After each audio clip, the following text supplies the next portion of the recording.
너 그게 무슨 소리냐? 김장을 안 한다고? 네, 건강이 안 좋아서 올해부터는 그렇게 하려고요. 병원에서도 무리하지 말라고 했어요. 그런다고 김장을 안 해? 김치 몇 포기 담그는 거 가지고 누가 무리를 한대? 죄송해요. 이제는 저도 제 몸 돌보며 살려고요. 아, 누가 돌보지 말래? 여든 넘은 나도 하는 일을 왜 못한다는 거야? 젊은 애가. 계속 살도 빠지고 이러다가 또 건강 악화되면 그때 가서 후회하고 싶지 않아요. 신정에도 안 갈 거고요. 구정에도 이제 안 가요. 뭐야? 대신 지혜 아빠는 갈 테니까 너무 서운해하지 마세요. 오늘 이야기 속 주인공은 53세 김인선 씨입니다. 그리고 그녀의 시집 식구들에 관한 이야기이죠. 물론 거기에는 김 씨의 남편도 포함이 될 수밖에 없었습니다. 시집살이는 남편이 시키는 것이라는 말이 있듯이 말이죠. 김 씨는 언제쯤 시집 행사에서 벗어날까 한탄만 하며 살아왔습니다. 하지만 암에 걸리고 낫기도 해보니까, 죽을 고비를 넘겼다고 생각하니까 그동안 전전긍긍하며 살아온 세월이 부질없이 느껴졌습니다. 무엇 때문에 그토록 눈치를 보며 살아온 세월을 보냈을까? 큰 고비를 넘긴 며느리도 못 부려먹어 안달인 시집 식구들의 민낯을 보니 정신이 깨는 기분이었습니다. 행복하게만 살아도 부족한 인생이었습니다. 시어머니라고 한들 김 씨의 인생을 괴롭게 만들 수 없었습니다. 김 씨 스스로가 마음 먹는다면 말이죠. 그 마음을 먹는 데까지 오래도 걸렸습니다. 죽음에 맞닿은 이후에야 그런 용기가 생겼습니다. 더 이상 무서울 것이 없었습니다. 그리고 평생 제대로 된 내 편이 되어주지 못했던 남편마저 등질 각오를 하니 김 씨를 막을 수 있는 사람은 없었죠. 그래서 암에 걸린 며느리에게 그래도 김장하러 오라는 시집 식구들은 김 씨의 인생에서 지워버릴 작정이었습니다. 김 씨는 결혼한 직후 자신의 운명을 예감했습니다. 혹독한 시집살이가 될 것 같았습니다. 신혼 첫 해부터 시어머니의 기대는 명확했습니다. 제사는 며느리가 준비하는 것이고 명절 음식은 며느리의 손에서 나오는 것이며 시댁 어른들의 생신상은 며느리가 차리는 것이었습니다. 시어머니는 그것이 당연한 도리라고 생각했습니다. 김 씨가 하필이면 유일한 며느리인 것이 불행이었죠. 너는 이제 김 씨가 아니라 강 씨라고 생각하고 살아야 하는 거야. 지금 생각해보면 황당했던 시어머니의 말이 왜 그토록 무서웠는지 김 씨는 정말 강 씨로 뼈를 묻어야 하는 건가 싶어서 겁을 먹었었죠. 그래서 김 씨는 바보처럼 고개를 끄덕였습니다. 남편은 장남이었습니다. 그렇기에 모두들 김 씨가 책임에 따르는 것을 당연시했습니다. 당신은 왜 밥 안 먹어? 설거지 해야 해서. 밥을 먹고 해야지 설거지는. 어머님이 이거 해놓고 먹으라고 하셨어. 어머니도 참. 산더미처럼 쌓인 그릇들을 보며 남편은 한숨을 쉬었습니다. 하지만 그렇다고 고무장갑을 달라고 하지도 않았습니다. 남편도 고생하는 김 씨를 안타까워하긴 했지만 그래도 그건 며느리가 하는 일이 맞다고 생각했습니다. 그렇게 커왔으니 당연했습니다. 며느리들이 노동을 하는 것이 당연한 환경에서 컸으니까 이상하다고 생각을 못한 것이었습니다. 아내가 안타까운 것은 별개의 문제였고 말이죠. 그렇기 때문에 김 씨도 자연스럽게 이건 내 일이라는 생각을 할 수밖에 없었죠. 산적이랑 곶감 가지고 와라. 안 해. 잠시만요. 다음 날 차례상을 차리다 시어머니의 말에 서둘러 산적과 곶감이 담긴 제기를 들고 다가갔습니다. 그러자 시어머니가 인상을 쓰며 핀잔했습니다. 너는 그거를 쟁반에 받쳐서 가지고 와야지. 맨손으로 들고 와? 친정에서 그렇게 가르쳤어? 어쩌면 예의가 아닌지도 몰랐습니다. 20대 어린 나이에 모르는 것 투성이었죠. 하지만 시어머니는 가르침보다도 꼬지즘이 늘 먼저였습니다. 그럴 때면 자꾸만 주눅이 들고는 했고 김씨 스스로가 모자란 사람이 된 것만 같았습니다. 너는 제사상 놓는 순서도 모르니? 아, 보고 배울게요. 잘 봐도 금방 네가 물려받아야 할 거 아니니? 시어머니의 말에 김씨의 얼굴이 거무죽죽해졌습니다. 도저히 자신이 없었죠. 하지만 맏며느리라는 것이 그런 거라고 했습니다. 차례상이 다 차려지면 뒤쪽에 멀찌감치 떨어져 서 있다가 부르면 얼른 달려가서 심부름을 해야 했습니다. 그것이 시집에서 며느리의 위치였습니다. 우리는 다른 사람들 다 먹으면 먹자. 네, 차례가 끝난 뒤에 밥을 먹을 때도 마찬가지였습니다. 남들 식사가 다 끝나고 자리가 비면 그제서야 뒤늦게 남은 반찬에다 밥을 먹을 수 있었습니다. 그리고 그건 시어머니도 똑같았습니다. 시어머니조차 며느리라는 위치에서 자유롭지 못했습니다. 그저 좀 더 힘이 있는 강씨 가문의 종일 뿐이었죠. 힘들지? 수고했어. 그래도 김 씨는 남편이 시아버지보다는 낫다고 생각했습니다. 시어머니나 며느리에게 수고했다는 말 한마디도 없는 시아버지보다는 그래도 아내 걱정을 해주는 남편이 다정하다고 생각했습니다. 바보처럼 말이죠. 명절만이라면 다행이었을 텐데 김 씨는 시집에 가족 행사가 이토록 많은 줄은 처음 알았습니다. 명절과 제사, 어버이날, 그리고 가족들 생일까지 하나하나 챙겼는데 하나하나 시집 식구들에겐 큰 행사였습니다. 김 씨의 친정에는 전혀 없는 문화였습니다. 김 씨 가족이 너무 개인적이거나 강 씨가 너무 가족적인 것이었겠죠. 김장을 하는 날이면 2박 3일 동안 시집에 머물러야 했습니다. 시집 김장 맛을 배워야 한다며 시어머니는 주로 지시를 했고 직접 참여하는 것은 김 씨였습니다. 젓갈 냄새가 손에 배어 며칠이 지나도 빠지지 않았습니다. 손가락 마디마디가 붓고 허리는 꼿꼿이 서 있기가 힘들었습니다. 그런 와중에도 시누이가 말했습니다. 언니, 내년에는 한설은 폭이 더 담가줘요. 우리 애들이 김치를 좋아해. 언니가 손맛이 좋은가 봐요.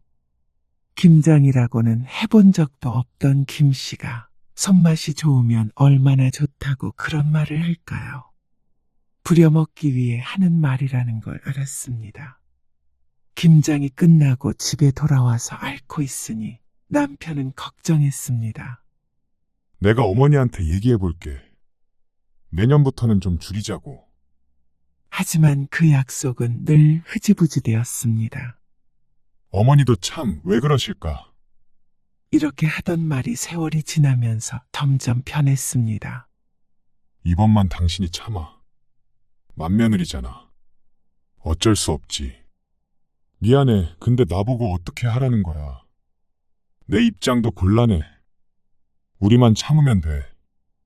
이렇게 말이죠. 그 모습에 실망한 김 씨가 남편과 다투기도 했지만 결국 달라지는 것은 없었습니다.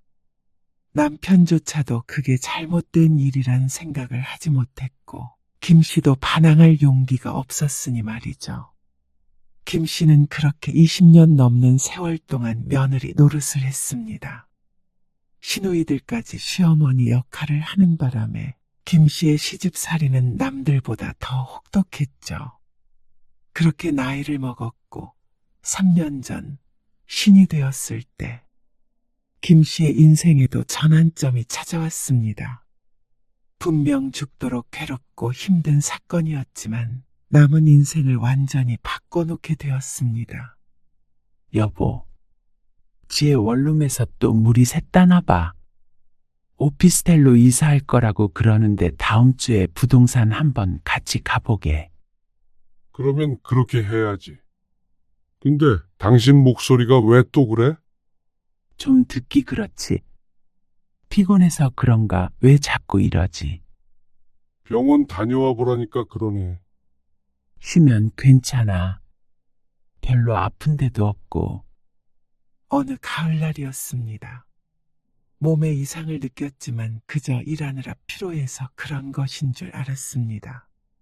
아침에 눈을 떠도 개운하지 않았고 낮에도 몸이 천근만근이었습니다. 감기에 걸렸다고 생각했습니다. 김 씨도 스스로 대수롭지 않게 여겼죠. 대학병원에 한번 가보시는 게 좋겠는데요. 결국 찾은 동네 이비인후과에서 의사가 권유했습니다. 왜요? 뭐가 문제가 있나요? 당연히 무서울 수밖에 없었습니다. 감기약을 받으러 갔는데 큰 병원으로 가보라니. 겁을 집어먹고 물어본 말에 의사가 대답했습니다. 갑상선 초음파 검사를 받아보셔야 할 것 같네요. 김 씨는 불안한 마음을 가지고 의사의 권유대로 대학병원 내분비외과에 방문했습니다. 그래서 검사한 결과 갑상선에 결절이 발견되었고 담당 의사는 조직검사가 필요하다고 했습니다. 조직검사라는 말에 가슴이 철렁했습니다. 조직검사요? 그럼 암이라는 말씀이세요? 아직은 알 수가 없고요. 결절해서 세포를 조금 채취해서 암인지 아닌지 확인하는 검사입니다. 암일 수도 있다는 말씀이시죠? 김 씨의 목소리가 떨렸습니다. 아직 암이라고 단정 짓기는 이릅니다. 결절이 있다고 해서 다 암은 아니에요. 일단 검사부터 해봅시다. 그리고 검사 결과가 나오기까지 열흘이 걸렸습니다. 그 열흘 동안 김 씨는 제대로 잠을 자지 못했습니다. 밥맛도 없었고 무엇을 해도 집중이 되지 않았습니다. 남편도 마찬가지였습니다. 크게 충격을 받은 것 같았습니다. 그리고 결국에 김 씨는 갑상선암을 진단받았습니다. 유두암이라는 것이었는데 김 씨는 생전 처음 들어보는 암 종류였습니다. 다행히 치료가 잘 되는 암이라고 그러잖아. 너무 걱정 마. 남편의 말대로 다행히 갑상선암 중에서는 예후가 좋은 편이라고 했습니다. 진행 수술도 느리고 말이죠. 하지만 수술은 필요하다고 했습니다. 갑상선 절제술을 받아야 하고 그 뒤에도 치료가 필요할 수 있다는 말에 김 씨는 손이 벌벌 떨렸습니다. 예후가 좋은 암이라지만 시한부 선고라도 받은 것 같았습니다. 사망률이 낮다고 하더라도 재수가 없으면 사망하는 그 한 명이 내가 될 수도 있었으니 말이죠. 예상치 못한 상황에서 최악의 상상을 할 수밖에 없었습니다. 여보, 괜찮아. 김 씨는 의사의 말을 듣고 있었지만 머릿속은 하얘졌습니다. 암이라는 단어만 머릿속에서 맴돌았습니다. 남편이 그런 김 씨의 어깨를 감쌌지만 안심이 되지 않았습니다. 김 씨는 수술 날짜가 잡힐 때까지도 정신을 못 차렸습니다. 친정에 알렸더니 다들 충격을 받았습니다. 그리고 다른 암이 아니라 갑상선암이라는 말에 그나마 다행이라고 했습니다. 하지만 그건 남들 이야기였고 본인에겐 전혀 다행이 아니었습니다. 누구든 그랬을 것입니다. 갑상선암이든 무슨 암이든 다행이라고 스스로 생각하는 사람이 있을까요? 딸은 눈물바람이었습니다. 엄마가 왜 암에 걸려? 그러게 말이야. 이게 다 할머니랑 고모들 때문이야. 지혜야. 내 말이 맞잖아. 엄마가 할머니 아니면 스트레스 받을 일이 뭐 있어. 암은 전부 스트레스 때문이래잖아. 옆에 앉아있던 남편조차도 딸의 말에 별다른 반박을 하지 못했습니다. 영없는 소리가 아닌 건 아는 모양이었죠. 그리고 수술 날짜가 정해졌을 때 카카오톡 단체 채팅방에 신우이의 글이 올라왔습니다. 우리 김장 언제쯤 할 거야? 배추 사야 하잖아. 막내 신우이도 동조했습니다. 다음 달에 해야지. 이번에 좀 더 많이 해. 김씨 부부와 두 신우이 부부가 들어와 있는 채팅방이었습니다. 김씨도 김씨 남편도 대답이 없자 신우이가 재촉했습니다. 오빠, 언니, 김장 언제 하냐니까. 엄마가 물어보래. 남편이 휴대폰을 내려다보며 한숨을 쉬는 걸 보고 김씨는 울컥했습니다. 왜 못 간다는 말을 못하는지. 다음 달이면 수술 전이든 후든 그때쯤이었습니다. 당연히 김장이든 뭐든 갈 수가 없었죠. 김씨가 휴대폰을 열어 답장을 보냈습니다. 저 암이래요. 그래서 다음 달 수술 받게 돼서 김장은 참석 못해요. 그랬더니 다들 잠시 대답이 없었습니다. 암이요? 그리고 막내 신우이가 되물었습니다. 놀란 듯 했습니다. 남편 쪽도 김씨의 친정 쪽도 암에 걸린 사람이 없으니 놀랄만도 했습니다. 네, 갑상선암이에요. 그러자 다들 걱정하는 메시지들을 보냈습니다. 어쩌다 암에 걸렸냐, 몸은 괜찮냐, 수술은 언제냐, 심각한 건 아니냐. 상식적인 반응들이었습니다. 그래도 식구는 식구라고 걱정해주는 말에 마음이 뭉클했습니다. 일일이 답장을 하고 있는데 그때 막내 신우이가 보낸 메시지에 김씨는 두 눈을 의심했습니다. 그럼 우리 김장은 어떻게 하지? 좀 미뤄야 하나? 수술 후에 김장하기는 좀 힘든 거 아니야? 차라리 그 전에 해버려야 되지 않을까? 엄마랑 내가 통화해 볼게. 김씨는 그 메시지를 여러 번 읽었습니다. 가족이 암 진단을 받았다는데 김장 걱정이 먼저라니. 수술 전에 해야 할지 후에 해야 할지 고민하는 걸 보면 기어이 김씨를 김장하는데 참석시킬 생각인 듯 했습니다. 걱정이 된다는 말은 덤일 뿐 진짜 용건은 자기들 입에 들어간 김치였습니다. 그것만이 중요해 보였습니다. 김씨는 씁쓸한 미소를 지었습니다. 정말 내 가족처럼 걱정해 주길 바란 것은 아니었으나 이런 반응이 돌아올 거라고는 생각하지 못했습니다. 그러면 그렇지. 시어머니나 시누이도 김씨의 딸이 하는 소리를 들었으면 했습니다. 물론 그럴 일은 없겠지만 말이죠. 다음 달 수술은 잘 됐습니다. 시어머니와 시누이들은 이번 사흘째 되던 날 병문안 왔습니다. 고생했네. 그래도 이제 수술 끝났으니까 다행이다. 시어머니가 침대 옆에 앉으며 말했습니다. 언니, 생각보다 안색이 좋네요. 갑상선암 수술이 다른 암보다는 덜 힘들긴 한가 봐요. 시누이가 가벼운 어조로 말했습니다. 김 씨는 그 말에 대꾸하지 않았습니다.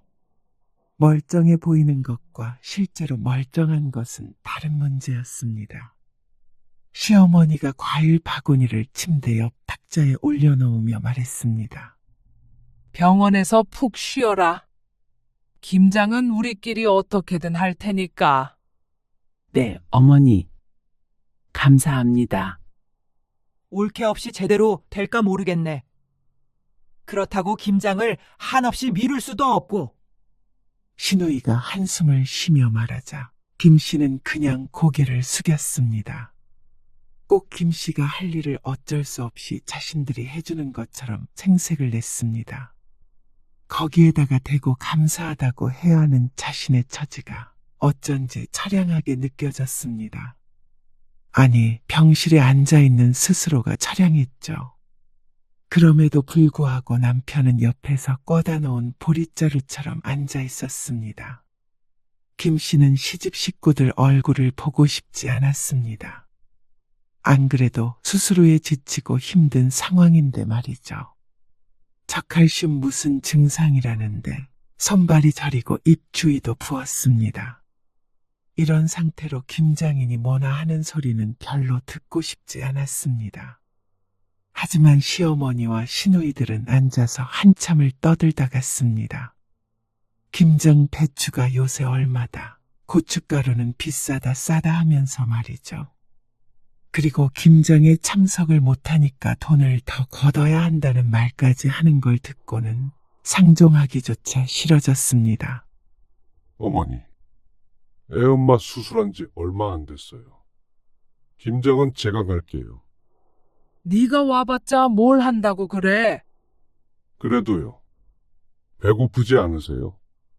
남편은 나름대로 김 씨의 눈치를 보고 시어머니를 밖으로 데려가려고 했지만 애둘러 말하는 뜻을 헤아리지 못하고 시어머니는 시누이들과 계속 대화를 나눴습니다.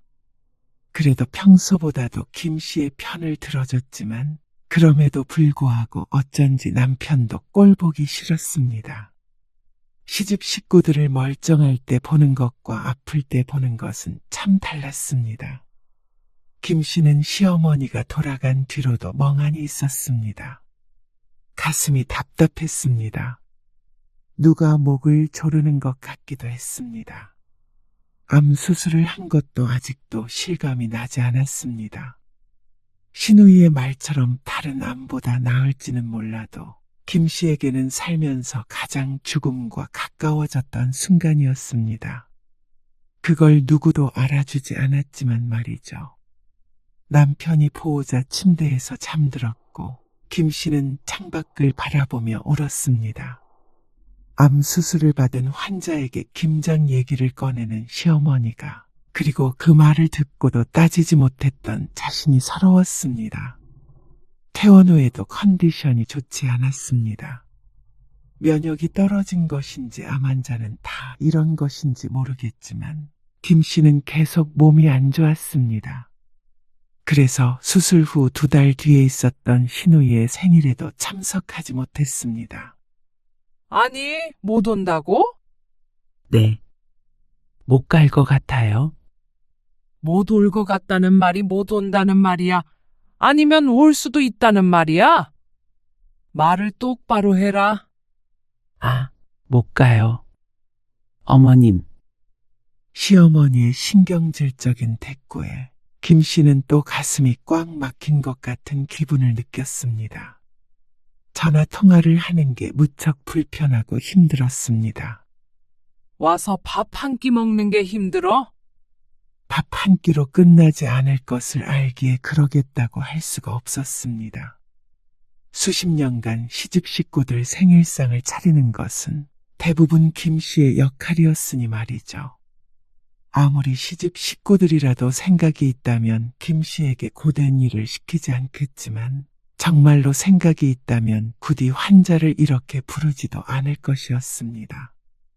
수술 받은 지도 한참 지났잖냐? 다 나은 거 아니야?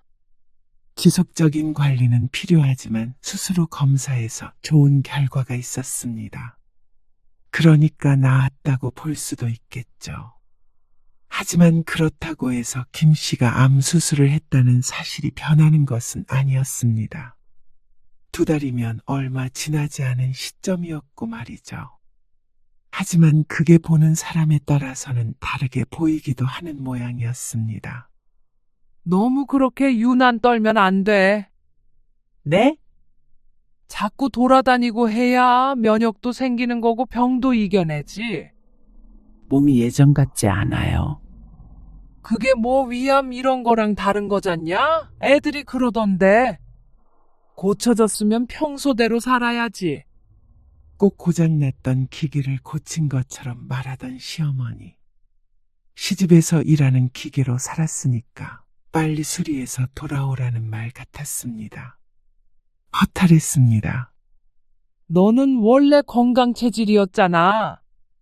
김 씨를 걱정하는 것 같기도 아니면 자신을 걱정하는 것 같기도 한 말이었습니다. 지긋지긋했습니다. 이번에는 못 가요. 어머님, 참나, 알았다. 적어도 지금은 시어머니의 말에 순종할 수 없었습니다.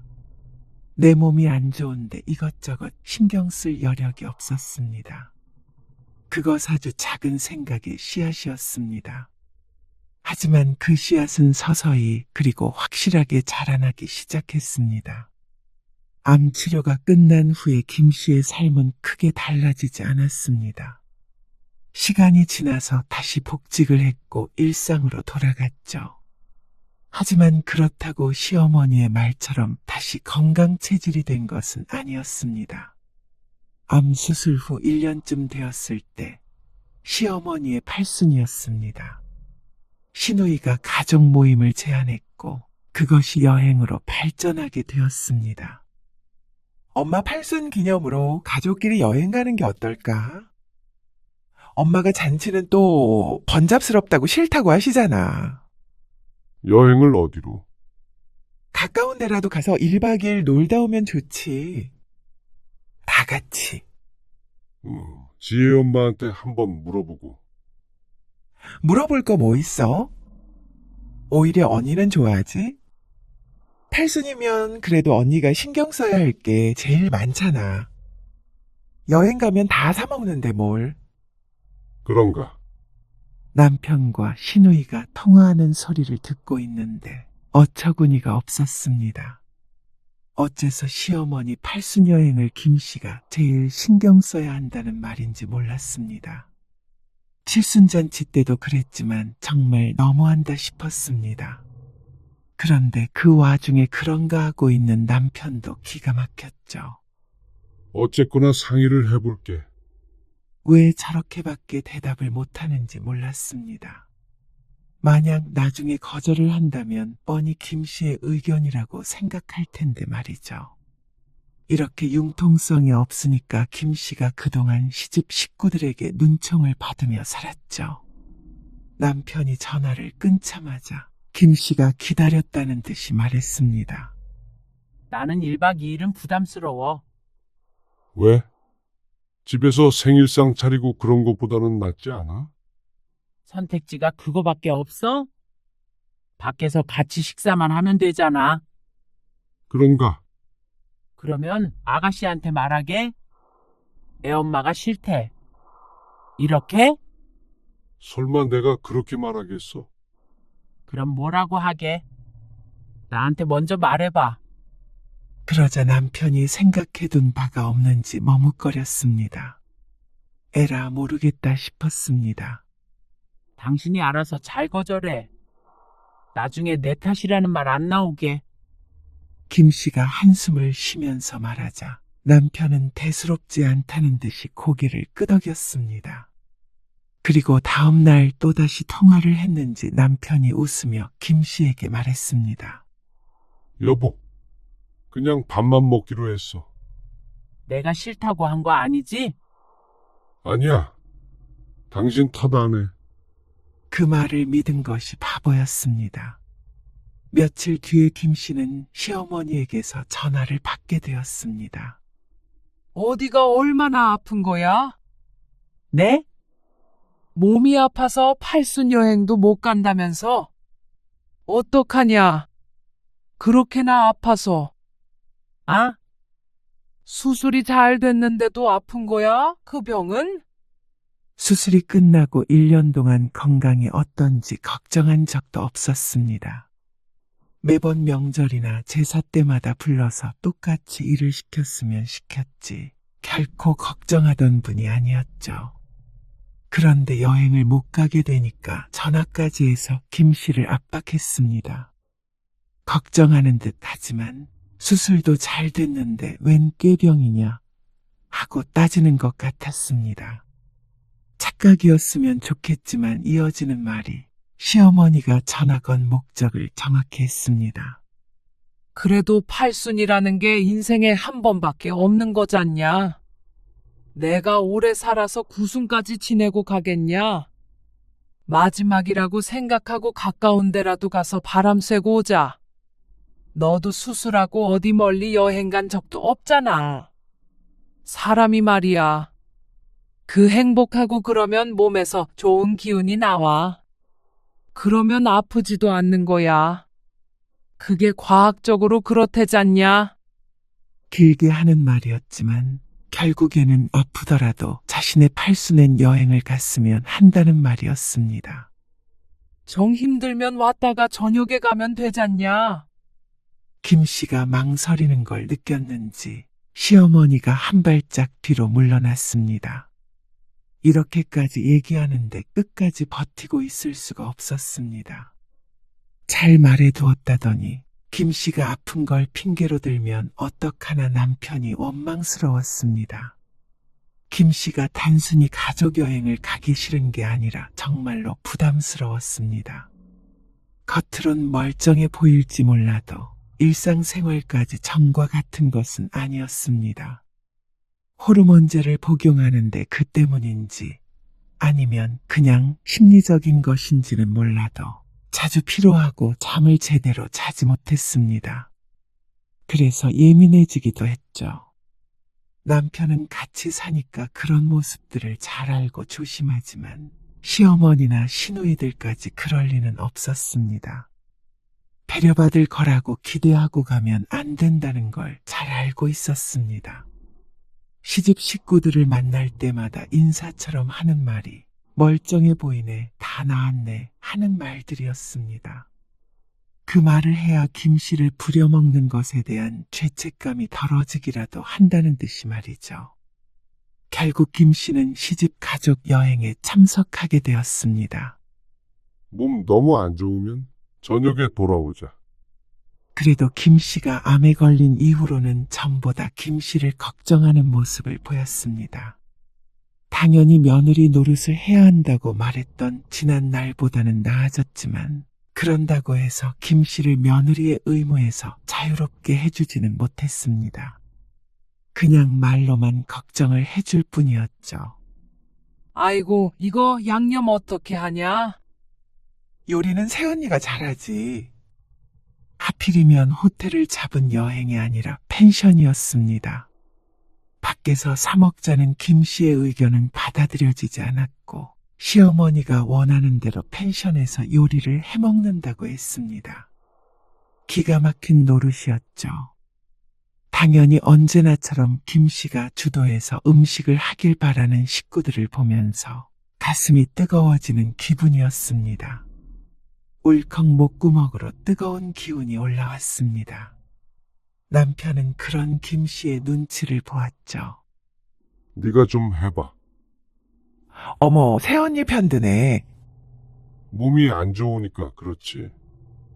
무슨 자꾸 몸이 안 좋대. 내가 어디서 들었는데 갑상선 암은 암도 아니라더라. 김 씨는 헛웃음이 나왔습니다. 그거 그냥 낫는 거래. 암 중에서 제일 별거 아니라던데? 어떻게 1년 동안 아파? 수술한 지가 언젠데? 그래. 자꾸 아프다 하면은 진짜 아파지는 거야. 저기 누구야? 작은 집에 그 왜? 아무튼 우리 친척도 대장암 걸렸는데 지금 멀쩡해. 암 안 걸렸던 사람보다 더 건강해. 엉뚱한 비교를 하면서 김 씨를 나무라는 시집 식구들을 허탈하게 바라보았습니다. 말을 더 보태봤자 셋이서 달려들 것이 뻔했습니다.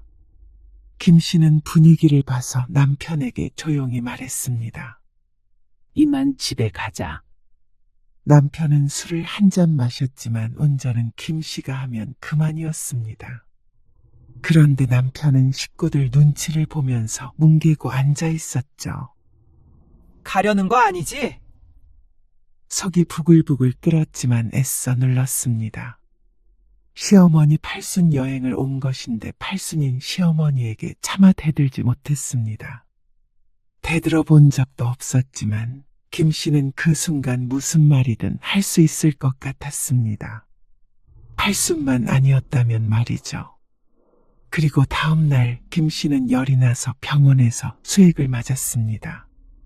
정말 건강에 적신호가 온 것인지 아니면 하도 열불나는 일이 많아서 그런 건지는 몰라도 이번 여행 때문인 것만은 분명했습니다. 그런 김 씨에게 몸은 괜찮냐고 전화해서 물어보는 사람은 한 명도 없었죠. 그리고 김 씨는 남편과 또다시 다투게 되었습니다. 일방적으로 김 씨가 화를 내긴 했지만 남편도 억울한 것 같았습니다. 다른 날도 아니고 팔순인데 어머니 비위는 맞춰드려야 하잖아. 어쩔 수 없었어. 어쩔 수 없었다는 말로 모든 것이 용서되지 않았습니다.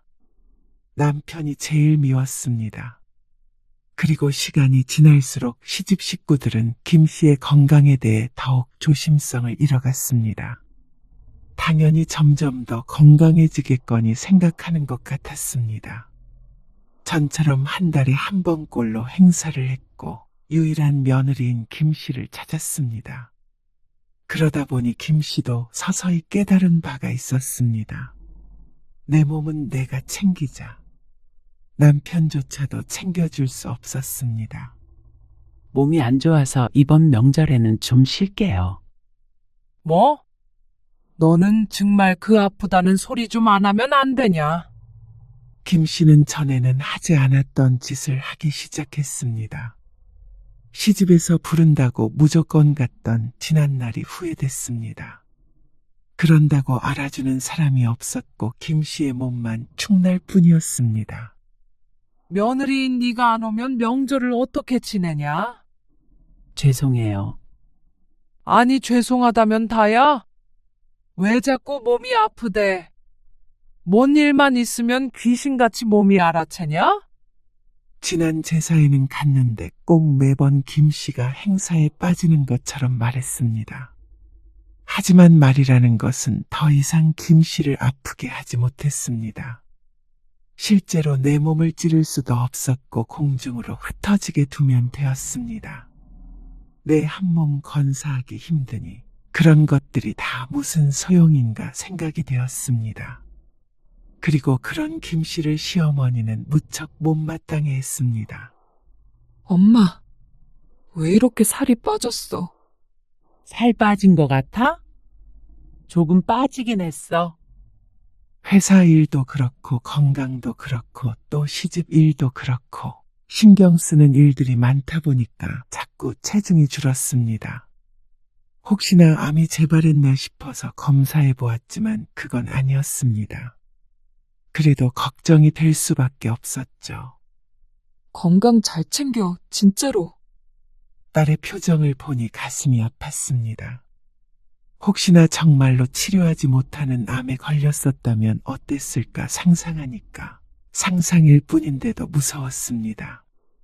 그래서 다가오는 김장철의 시누이들의 카톡을 받고 최후의 결심을 하게 되었습니다. 올해 김장은 몇 폭이나 할 거예요? 100포기는 넘게 해야지. 근데 엄마 허리 아프다고 그러던데? 우리끼리 할 수 있나? 옳게 있잖아. 아니면 이번엔 절임 배추로 하던가. 엄마가 싫어하긴 해도 이제 시대가 달라졌으니까. 웃기는 얘기들이 오갔습니다. 시대가 달라졌다는 사람이 할 소리가 아니었습니다. 같이 하는 것처럼 말하지만 사실상 시누이들은 김장에 별 도움이 안 되었습니다. 그저 김치를 챙겨가려고 와서 얼쩡대는 것에 불과했습니다. 근데 100포기도 모자라. 정민이네 김치 부족하다고 그랬어. 김 씨는 그 메시지를 읽고 휴대폰을 내려놓았습니다. 그리고 한참을 가만히 앉아 있었습니다. 정말 더는 안 되겠다 싶어서 다시 휴대폰을 들었습니다. 올해부터는 건강상 이유로 모든 행사에 불참하겠습니다. 그렇게 보내고 나자 잠시 뒤에 휴대폰에 불이 났습니다.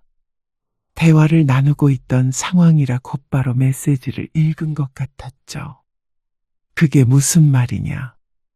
모든 행사라면 김장 말하는 거냐? 명절 말하는 거냐? 무슨 일 있냐? 김 씨가 대답하지 않자 난리가 났습니다. 그러고 나서 조금 뒤에 전화가 걸려왔습니다. 그런데 시어머니였습니다. 너 그게 무슨 소리냐? 김장을 안 한다고? 그새 시어머니의 귀까지 들어간 것 같았습니다. 네. 건강이 안 좋아서 올해부터는 그렇게 하려고요. 병원에서도 무리하지 말라고 했어요. 그런다고 김장을 안 해? 김치 몇 포기 담그는 거 가지고 누가 무리를 한대? 죄송해요. 이제는 저도 제 몸 돌보며 살려고요. 아, 누가 돌보지 말래? 80 넘은 나도 하는 일을 왜 못한다는 거야? 젊은 애가. 계속 살도 빠지고 이러다가 또 건강 악화되면 그때 가서 후회하고 싶지 않아요. 신정에도 안 갈 거고요. 구정에도 이제 안 가요. 뭐야? 모든 시집 행사에 불참하겠다는 말이 충격적인 모양이었습니다. 시어머니의 목소리엔 당황과 분노가 뒤섞여 있었습니다. 대신 지혜 아빠는 갈 테니까 너무 서운해하지 마세요. 안 서운하게 생겼어. 며느리가 연을 끊겠다는데. 전화 드릴게요. 연을 끊을 정도의 생각은 하지 않았습니다. 다만 더는 며느리라는 이름으로 다른 사람에게 부려지고 싶지 않았습니다. 며느리 노릇이 내 건강과 맞바꿀 만큼 가치 있고 숭고한 일이라고 생각하지 않았습니다. 김 씨는 다시 한번 시어머니에게 사과하고 전화를 끊었습니다. 그러자 시누이들에게서도 전화가 왔죠. 하지만 받지 않았습니다. 그리고 남편이 우려하며 말했습니다. 너무 극단적인 거 아니야? 다신 안 보고 살게. 건강 회복될 때까지는 그럴 생각이야? 김 씨의 말에 남편이 한숨을 쉬었습니다. 한두 시간 정도 도와주고 일어나도 되는 거잖아. 성의만 보이고. 그게 될 거라고 생각해? 그게 가능했다면 지금에 이르지도 않았을 것이었습니다. 남편이 문제였습니다. 당신은 내 편이야? 아니면 어머님 편이야? 김 씨의 물음에 남편이 움찔했습니다. 당연히 당신 편이지. 근데 근데는 무슨 근데야? 내가 계속 몸 안 좋다고 했잖아. 내가 정말 몸져 누워봐야 후회할래? 그러자 남편은 더 이상 말이 없었죠. 당신이 가서 도와드려? 특별히 기술이 필요한 게 아니니까. 그 후 잠잠했습니다. 더 이상 전화도 오지 않았습니다. 그러던 어느 날이었습니다. 퇴근해서 집에 와보니까 현관문 앞에 웬 택배 상자들이 산처럼 쌓여 있었습니다. 이게 뭐야? 배추? 황당했습니다. 문을 열고 안으로 들어가는 것도 힘들어 보였습니다. 잘못 샀나 싶어서 송장을 확인해 보니 김 씨에게 온 것이 맞았습니다. 그리고 본인은 사람엔 시누이의 이름이 찍혀 있었죠. 어처구니가 없었습니다. 그런데 김 씨의 기분은 그렇다 치고 통행에 방해가 될 것 같아서 몇 박스는 안으로 옮겨야 했습니다. 남편도 당황한 것 같았습니다. 여보, 이것들 다 뭐야? 당신 누나가 보낸 거잖아. 뭐? 이걸 왜 여기로 보내? 나보고 김장하라는 거겠지? 그리고 그때 전화벨이 울렸습니다. 신우이였습니다. 옳게. 택배 받았지? 네. 받았어요. 내일 엄마랑 같이 갈게. 김장하러. 살다 이런 아나무이는 처음 보았습니다. 막내 시누이 뜻만은 아닐 것이었습니다. 시어머니의 지시일 가능성도 높았습니다. 아무리 김장에 참석하지 않는다는 며느리가 괘씸해도 그렇지 어떻게 이런 생각을 할 수 있는지 박수라도 쳐주고 싶은 마음이었습니다. 제가 힘이 없어서 이것들 전부 1층에 내놓지는 못하겠는데 복도에 둘 테니까 도로 가져가세요. 아니면 반송하던지 할게요. 김 씨의 말에 시누이가 펄쩍 뛰었습니다. 아니, 진짜로 김장 안 할 거야? 도대체 올케는 뭐 하는 사람이야? 우리 집 며느리 맞아? 그렇게 따지면 형님은 남의 집 식구 되신 건데 왜 참견을 하세요? 뭐야? 시누이들은 참 이상했습니다. 며느리에게 김장을 시키고 싶으면 자신들도 자기 시집에 가서 김장을 해야 하는 거 아닌가 싶었습니다. 도대체 왜 그런 생각은 못하고 만만한 사람만 괴롭히는지 어처구니가 없었습니다. 저 이제 정말 더는 못해요. 누가 저보고 시집 식구들 때문에 암에 걸렸다고 하던데 정말 그렇게 만들고 싶으신 거예요? 뭐야? 누가 그런 말을 해? 미친 거 아니야? 누가 그런 말을 했는지는 안 중요하고요. 왜 그런 말을 했는지 좀 생각해 보세요. 올케 정말 웃긴다. 올케 아프다고 그래서 우리 엄마가 이런저런 사정 다 봐준 거 알아 몰라? 전혀 모르겠네요. 배추는 가져가세요. 김장할 생각 없어요. 김 씨는 그렇게 전화를 끊었습니다. 그럼에도 불구하고 다음날 시집 식구들은 기어이 김장을 하겠다고 집까지 찾아왔습니다. 그리고 김 씨는 문을 열어주지 않았죠. 이거 너무한 거 아니야? 어떻게 우리를 이렇게 문전박대해? 그리고 지금 당장 이걸 다 어떻게 옮기라고? 문 밖에서 소리치는 것을 무시했습니다. 남편도 굳은 표정이었습니다. 김 씨에게 화가 났는지도 몰랐습니다. 정말 저대로 돌려보낼 거야? 어머니가 80이 넘었어, 여보. 안쓰럽지도 않아. 그러는 당신은 내가 안쓰럽지도 않아? 남편은 복잡한 표정으로 김 씨를 바라보았습니다. 당신 앞으로 경계를 지켜주지 않으면 나는 이제 나 혼자 살 거야. 그 말에 남편의 표정이 울그락불그락해졌습니다. 그게 무슨 소리야? 이혼하겠다는 거야. 이혼까지 갈 필요는 없었으면 좋겠어. 근데 아프고 나니까 뭐든 상관없다는 생각도 들어. 인생 짧은데 싫은 소리 들어가면서 내 몸 망가져가면서 그렇게 모든 관계를 유지하고 싶지는 않아.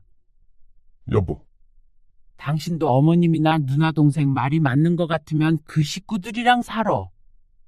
내가 보내줄게. 남편은 반박하려 했지만 입을 다물었습니다. 자신이 생각해 보아도 시집 사람들의 태도엔 너무한 구석에 다분할 테니 말이죠. 이번에는 진짜야. 당신이 선택해. 김 씨의 질문에 남편은 한참 침묵했습니다. 그리고 천천히 입을 열었습니다. 알았어.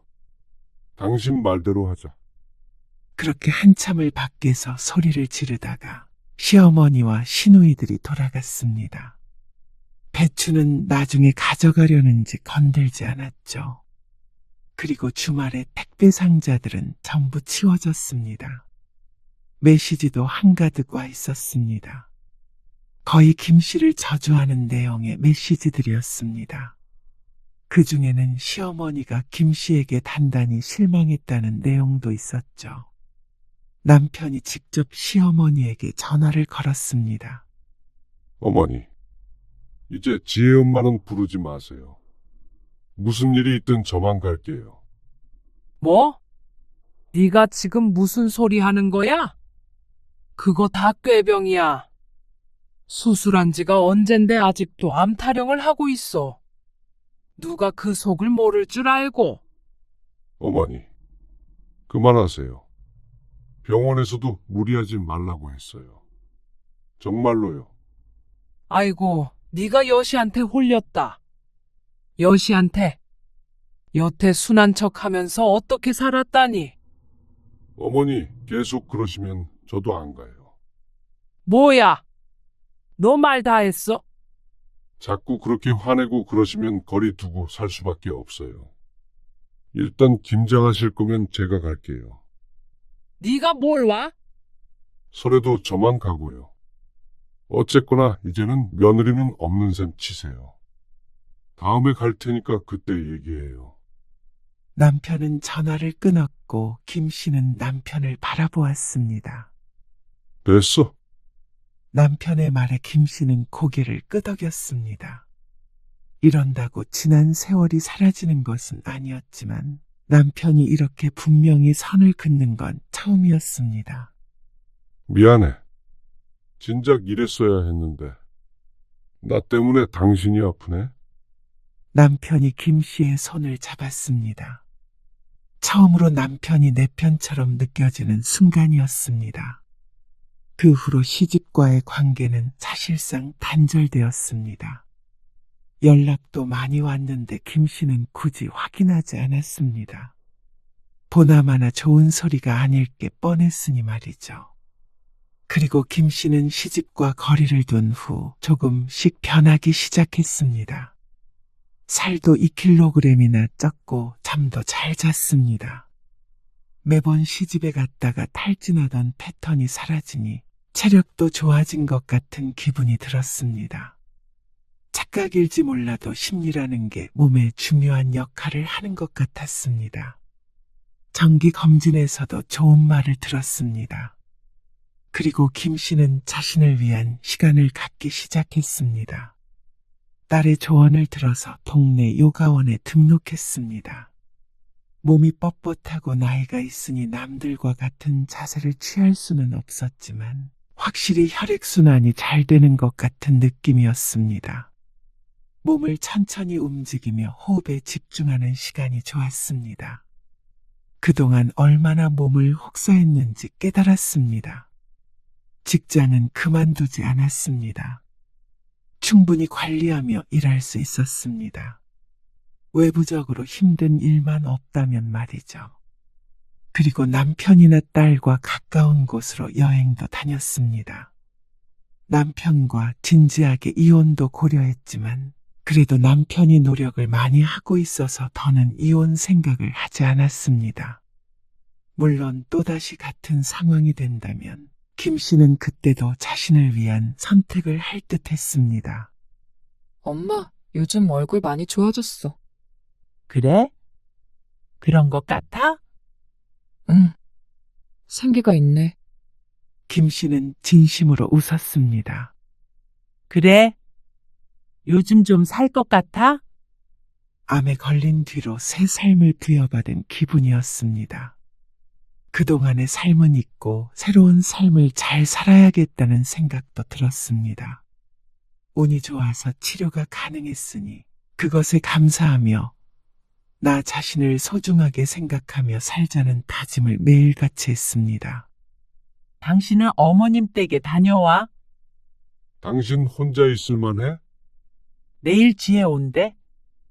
김 씨는 시집 행사가 있으면 남편만 보냈습니다. 남편도 안 간다는 거 억지로 보냈습니다. 나중에 자식과 갈라놨다는 원망을 듣기 싫었습니다. 김 씨도 때로는 남편과 떨어진 시간도 필요했고 말이죠. 남편이 나간 뒤 김 씨는 소파에 기대앉아 눈을 감았습니다. 아무것도 하지 않아도 되는 오후였습니다.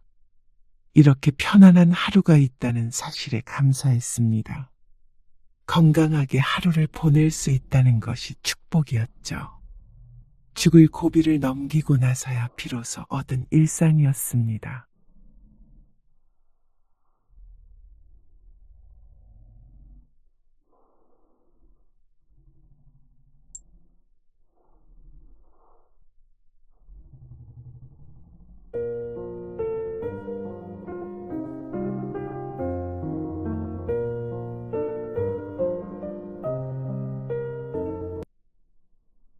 빚을 갚아달라니? 완전히 갚아달라는 건 아니고 일단 급한 불을 꺼주자는 거지. 이자 갚기도 힘들다는데. 아니, 처남이 무슨 애야? 회사에 문제 있을 때마다 우리가 그 돈을 막아야 해. 알아서 해야지. 그 정도도 못 갚는데 어떻게 사업을 해? 그리고 얼만지는 몰라도 우리가 큰 돈 나올 때가 있어. 당신 퇴직금을 좀 못 당겼으나? 아니면 주택담보대출이라도? 일만 잘 마무리되면 금방 갚을 수 있대. 가족끼리 도울 수 있는 건 도와야지. 대출은 절대 못 받아. 그러면 일단 매달 나가는 이자만이라도 좀 도와주자. 몇 달 안에 숨통 트인다고 하니까. 그러면 내 월급으로 천안 빚 갚자는 말이야. 여보, 이제 알겠다. 당신은 그냥 장녀 노릇하고 살아.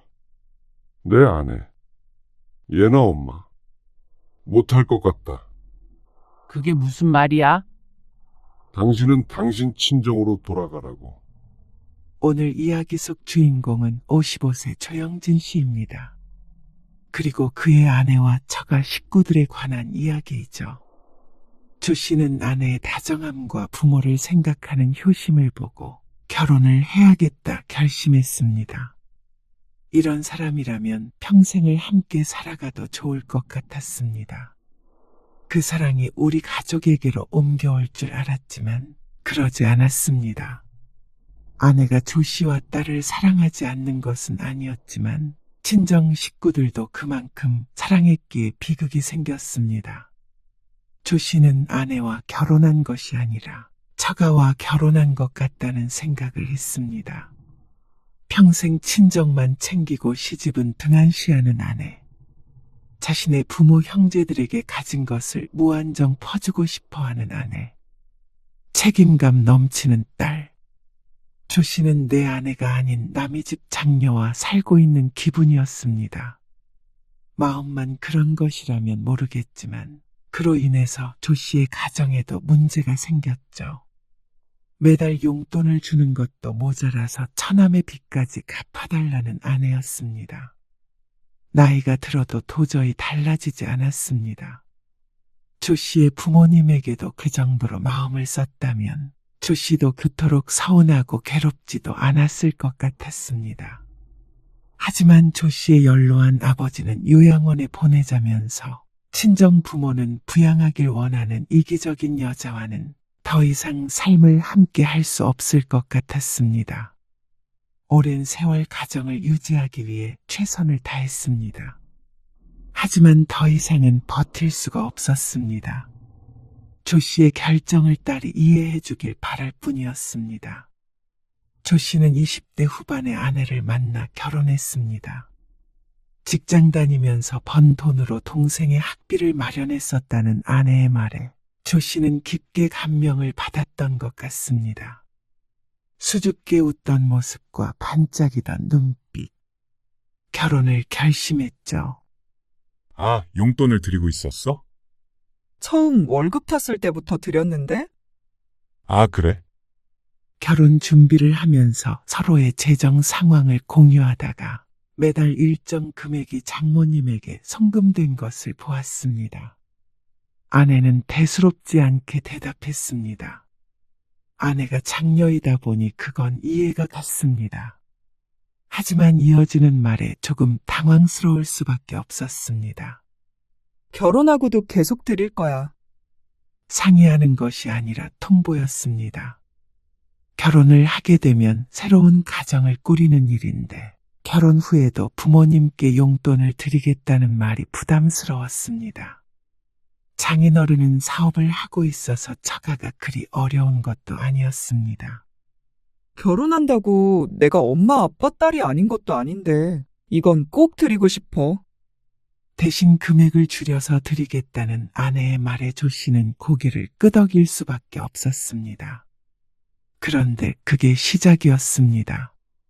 조 씨는 부모님에게 따로 용돈을 드리지 않았습니다. 자식의 도움이 필요한 상황이 아니었고 조 씨는 조금이라도 바짝 모아서 전셋집에서 벗어나고 아이들도 낳아야 한다고 생각했었죠. 나중에 생각해 보았을 때 그것이 조 씨의 실수라고 할 수도 있었습니다. 결혼 준비는 순조로웠습니다. 하지만 모든 것이 조 씨의 뜻대로 되는 것은 아니었습니다. 선물에 돈을 너무 많이 쓰는 것 같은데. 왜? 결혼하는데 가족들한테 다들 이 정도는 하지? 근데 균형이 안 맞잖아. 내가 번 돈으로 주는 거야? 그러니까 이거 가지고 뭐라고 하진 마. 안 그래도 우리 엄마 아빠 나 시집 간다고 벌써부터 허전해해. 아내는 아직 살림을 합치기 전이라며 자신의 돈으로 친정 식구들의 선물을 챙기겠다고 했습니다. 아내가 가족들과 애틋하다는 것은 연애하면서 충분히 인지를 하고 있었습니다. 하지만 어쩔 때는 도가 지나치다는 생각을 하기도 했습니다. 그래도 결혼을 하면 달라질 거라고 생각했습니다.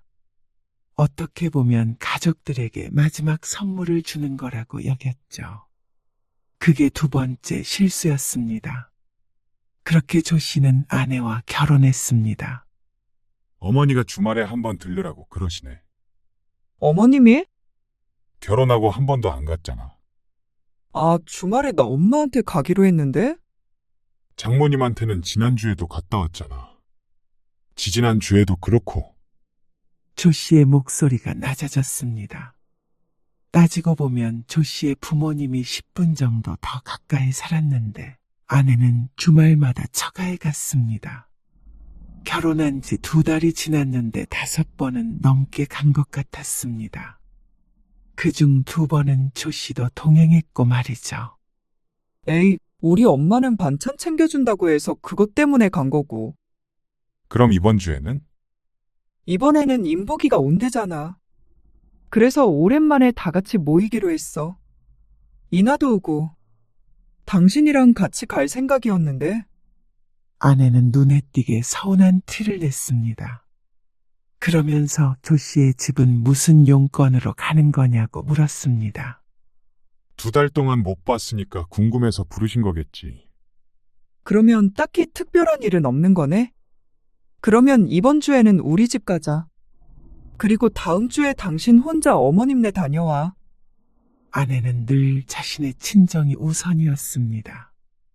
조 씨가 강하게 주장하지 않으면 늘 그쪽으로 고개를 돌렸습니다. 조 씨는 그런 문제를 가지고 다투고 싶지 않았습니다. 조 씨는 자신의 부모 형제보다도 1순위는 자신의 가정이라고 생각했습니다. 아내가 우선이었습니다.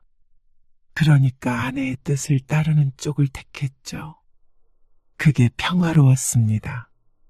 조 씨의 부모님은 서운하다고 하지는 않았습니다. 그 속이야 어찌됐건 너희 둘이 잘 살면 된다 하셨죠. 하지만 그런 배려가 있으면 아내도 균형을 맞추려고 노력해야 하는데 그러질 않았습니다. 오히려 조 씨가 처가를 우선시하는 게 당연하다는 듯이 굴었습니다. 여보, 당신 회사에 우리 인복이 자리 좀 마련해 줄 수 없나? 처남, 우리 회사에. 우리 인복이 알잖아. 지금 집에서 놀고 있대. 또? 처남은 아내와 나이 차이가 조금 있었는데 자꾸만 직장을 옮겼습니다.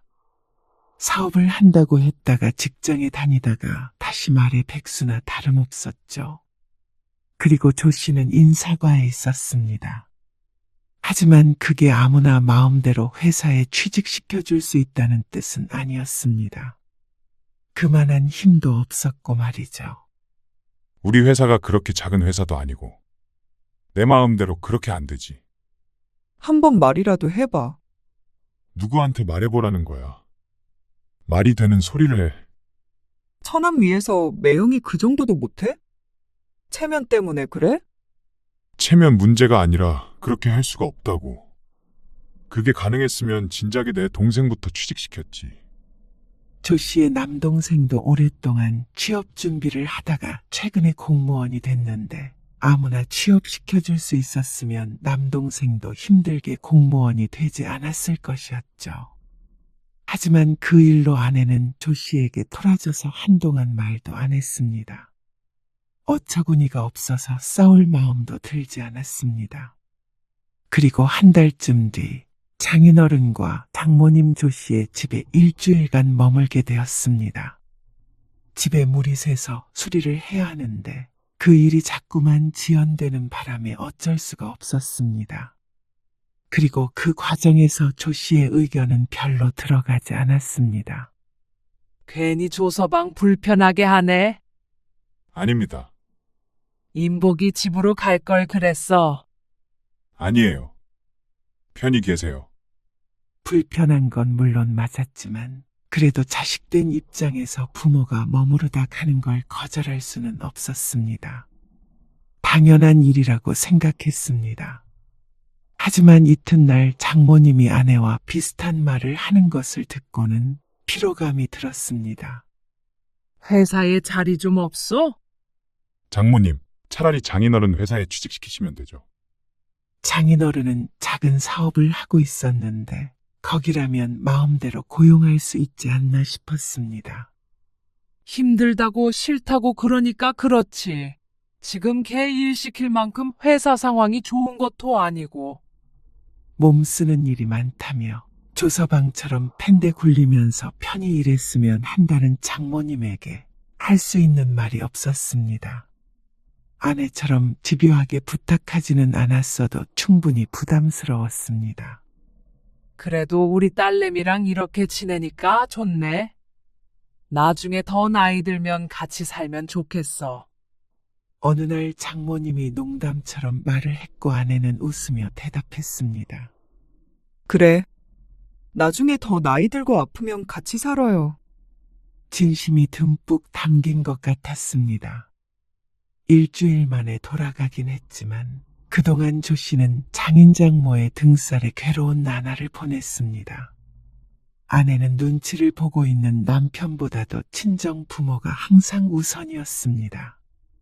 부모를 각별히 위한다는 건 알고 있었지만 같이 지내면서 겪어보니 머리로 알고 있는 것과는 다른 문제였습니다.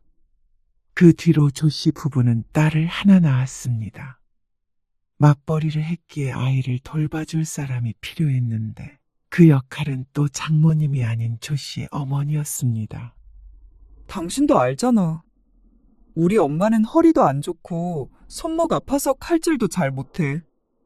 젊어서 고생을 너무 많이 해서. 자신의 부모만 안타깝다는 아내의 말에 서운했지만 수가 없었습니다. 염치불구하고 조 씨의 어머니에게 부탁할 수밖에 없었죠. 죄송해요. 죄송하긴. 나도 손녀딸 보고 좋지. 평일 오후엔 조 씨의 어머니가 전적으로 아이를 보았고 주말에는 아내가 아이를 데리고 처가에 갔습니다. 그러니까 고생은 조 씨의 부모가 하고 재롱은 장인 장모가 보는 것 같아서 마음이 좋지 않았습니다. 어머니 그래도 수고비는 드려야지. 수고비? 손녀 봐주시는 건데 수고비를 드려야 해? 고생하시니까 당연히 조금이라도 드려야지. 그건 조금 부담스러운데. 조 씨가 아내에게 화나는 점이 이런 것이었습니다. 친정에 퍼주는 것은 아무렇지 않게 생각하고 시집에 주는 것은 망설이는 이런 부분 말이죠. 심성이 나쁜 것이 아니라 가족을 사랑해서 그런 거라고 생각하고 싶었지만 조 씨의 입장에서는 매 순간 섭섭할 수밖에 없었습니다. 당신은 계속 장모님 용돈 드리잖아. 아, 그거는 결혼하기 전부터 드린 거니까. 당신도 미리 알고 있었던 거고. 그냥 드리자는 것도 아니고 애 봐주시니까 드려야 한다는 거잖아. 다른 일 같았으면 조 씨도 좋은 게 좋은 거다 하고 넘어갔을 텐데 아내의 말도 안 되는 말을 받아들일 수가 없었습니다. 그게 싫으면 그냥 당신이나 내가 일 쉬고 애 보자. 그래, 알았어. 드리면 되잖아. 결국엔 처음으로 조 씨가 원하는 대로 했습니다. 그 뒤로는 어머니가 애를 봐주시는 동안에는 넉넉하게 용돈을 드렸습니다. 그거에 대해서 아내는 불만을 표시하지 않았습니다. 조 씨의 말을 납득하고 받아들인 것을 보면 아내는 그리 나쁜 사람은 아니었습니다. 자신의 친정만 관련되지 않는다면 지극히 평범한 아니었고 평범한 며느리였죠. 하지만 아내가 처가와 너무 가깝게 지냈기 때문에 살면서 자꾸만 갈등이 생길 수밖에 없었습니다. 아내는 종종 조 씨의 일정을 묻지도 않고 처가 가족 행사에 참석시키기도 했고 장모님을 수시로 집에 초대하거나 처남 또는 처제를 집으로 불렀습니다. 조 씨나 딸과 같이 있는 시간보다 그쪽 가족과 어울리는 시간을 더 즐거워하는 것 같아 보이기도 했습니다. 그 문제에 대해서 진지하게 이야기를 나눠본 적도 많았습니다. 무슨 소리를 하는 거야? 나도 당신이랑 예나가 우선이지. 근데 우리 가족도 사랑해.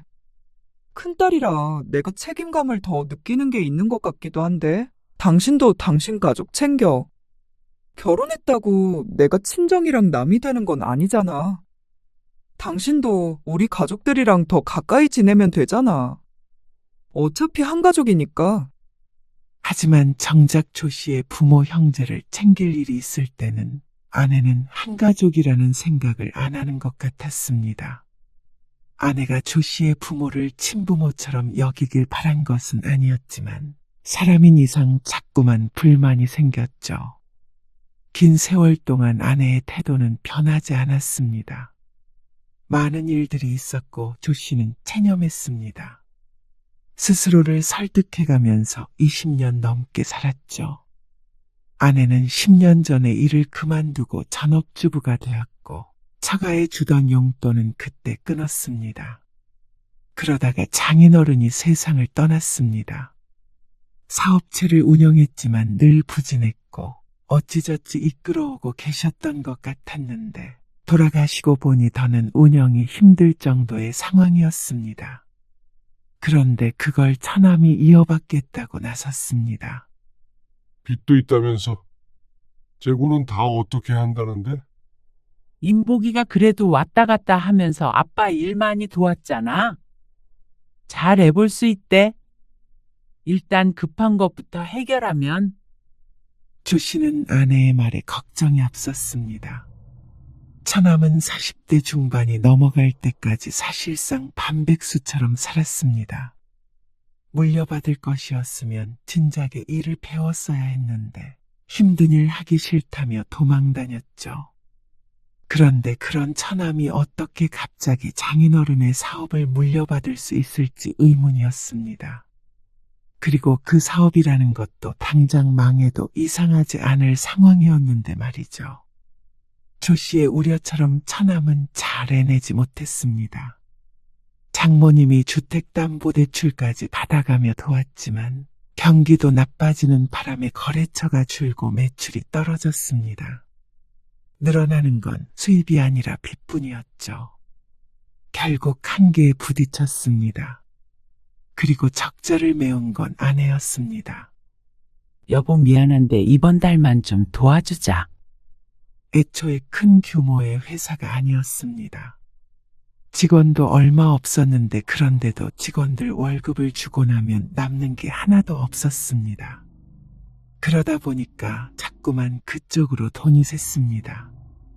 장모님도 도와주는 것 같았지만 조 씨의 아내가 더 큰 책임감을 느끼고 있는 것 같았습니다. 안 되면 얼른 정리하는 게 좋을 것 같아. 조 씨도 차마 처남을 외면할 수 없어서 몇 번 도왔는데 밑 빠진 독에 물 붓기 같았습니다. 이해하는데도 한계가 있었죠. 이렇게 하다가는 우리까지 힘들어지겠어.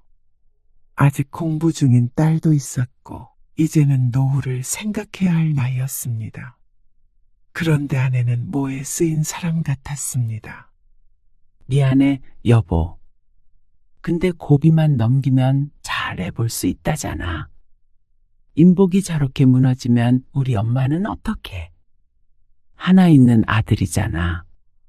결국 인복이가 엄마 모시고 살게 될 텐데 살 길은 마련은 해줘야지. 아내의 말에 조 씨는 한숨을 쉬었습니다. 상황을 모르는 것은 아니었습니다. 하지만 조 씨도 답답한 심정이었습니다. 도와줄 사람이 조 씨 부부밖에 없다는 것도 부담스러웠죠. 처제는 또 아이 둘을 키우고 있었고 경제 사정이 그렇게 좋은 것 같지 않았습니다. 처가 식구 모두가 조 씨 부부만을 바라보는 것 같아서 숨이 막힐 때가 종종 있었습니다. 결과적으로는 그러다가 거래처를 잘 만나 위기를 모면했습니다. 조 씨가 빌려줬던 돈의 일부는 돌려받았고 나머지 일부는 기약이 없었습니다. 상황이 조금 나아졌다고 모든 돈을 달라고 할 정도로 조 씨는 매정하지 못했습니다. 차라리 그 돈을 가지고 앞으로 손을 벌리지 않는 것이 처남이 조 씨를 도와주는 거라고 생각했죠. 이것으로 이제 처가 문제는 전부 해결이 됐다고 생각했습니다. 조 씨는 그래도 가족으로서 많이 노력했다고 생각했죠. 그러던 어느 날이었습니다. 아버지가 많이 안 좋으신 것 같아. 이번 주에 가보긴 할 건데 아마도 집 정리하고 누구든 모셔야 되지 않을까 싶다. 조 씨의 아버지는 어머니가 돌아가시고 혼자 살고 계셨습니다. 80이 넘은 나이에도 정정했었는데 최근 1년 전부터 급격히 몸이 안 좋아졌습니다. 다른 건 몰라도 거동이 불편해지고 약한 치매가 오는 바람에 급하게 거치를 정해야 했습니다. 그러려고 주말에 형제들끼리 모이기로 했죠. 당신도 같이 가야지. 나도. 그럼 다들 온다고 했으니까 근데 아버님 어떻게 모실 건데? 우선은 누군가가 모시고 살아야겠지. 그거 의논하러 가는 거잖아. 아, 누가 모시고 살아? 설마 장남 보고 모시고 살라고 하는 건 아니겠지? 아내의 말에 조 씨가 물끄러미 쳐다보았습니다. 아내는 장남인 조 씨가 당연히 아버지를 떠안게 될까봐 무서운 것 같았습니다. 세상에 장남 차남 그런 게 어디 있어? 안 그래? 그렇게 장려하던 아내가 하기엔 적절하지 못한 말이었습니다. 아직은 모르지.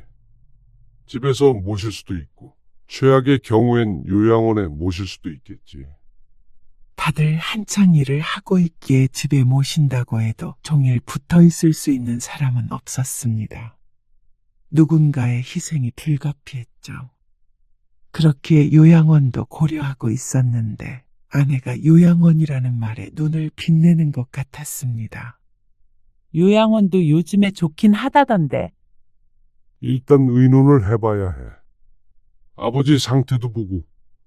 조 씨는 기분이 상했지만 애써 마음을 감췄습니다.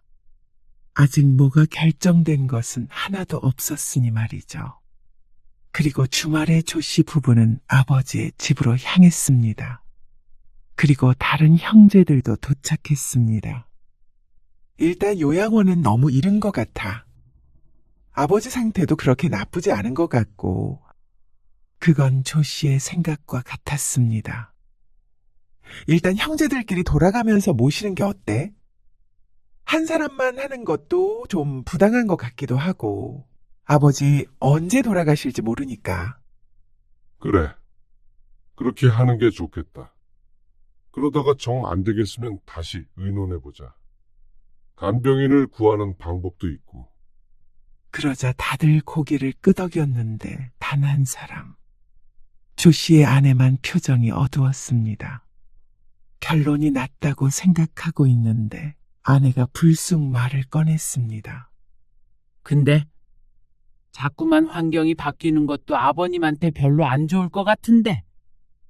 그렇다고 한 사람만 모실 수는 없죠. 다 각자 상황이 있는데. 그러니까요. 아버님한테도 안정적인 환경이 필요하지 않겠어요? 거동이 불편하신 거면 누군가 계속 옆에 있어야 한다는 거잖아요. 그땐 간병인을 써보면 되죠. 그게 아니고 더 좋은 환경에 전문적인 인력이 있는 곳이 좋을 것 같아서 의견을 내는 거예요. 당신 말은 그러니까.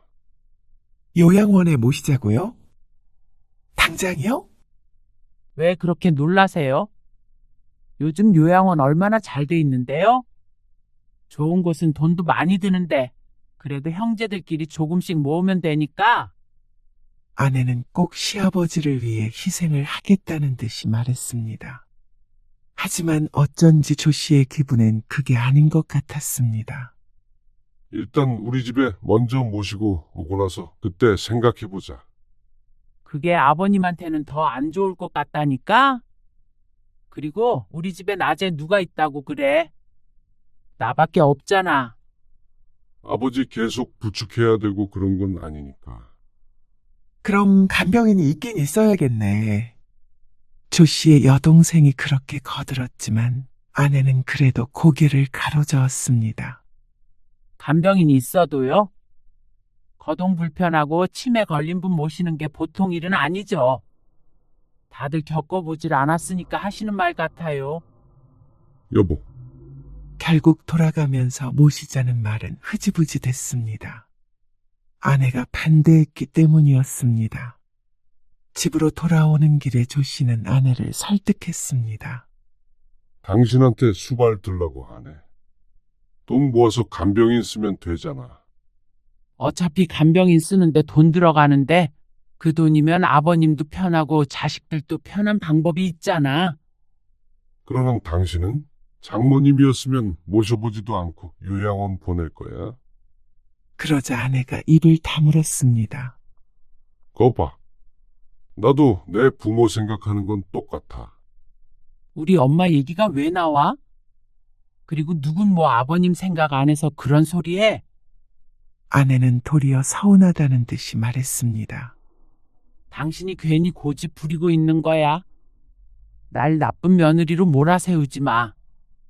조 씨는 한숨을 쉬었습니다. 아내가 이런 태도를 보이는데 막무가내로 아버지를 모실 수는 없었습니다. 어쨌거나 아내의 허락이 필요한 문제였습니다. 그렇다고 아직 정신이 온전하다고 할 수 있는 아버지를 요양원에 모실 생각은 하지 못했습니다. 그리고 그건 다른 형제들도 마찬가지였습니다. 조 씨의 남동생이 아버지를 우선 모시고 살겠다고 연락을 해왔습니다. 재수 씨는 뭐라고 안 해? 괜찮대. 어차피 집에 있는 시간도 길지 않고, 그러니까. 그렇다고 아버지 혼자 둘 수도 없다고. 그래도 이해해주니 다행이라고 생각하면서도 미안했습니다. 장남은 못 모시겠다고 하는 꼴이 되었으니 말이죠. 그래서 돈이라도 넉넉하게 모으자고 형제들끼리 이야기를 마쳤습니다. 다들 미안해하는 것은 마찬가지였죠. 그렇게나 많이 필요한가? 요양원에 모시는 것도 아닌데 말이야. 아내의 한마디에 조 씨는 마음속에서 무언가 뚝 끊기는 기분이었습니다. 아니면 공평하게 돌아가면서 모시던가.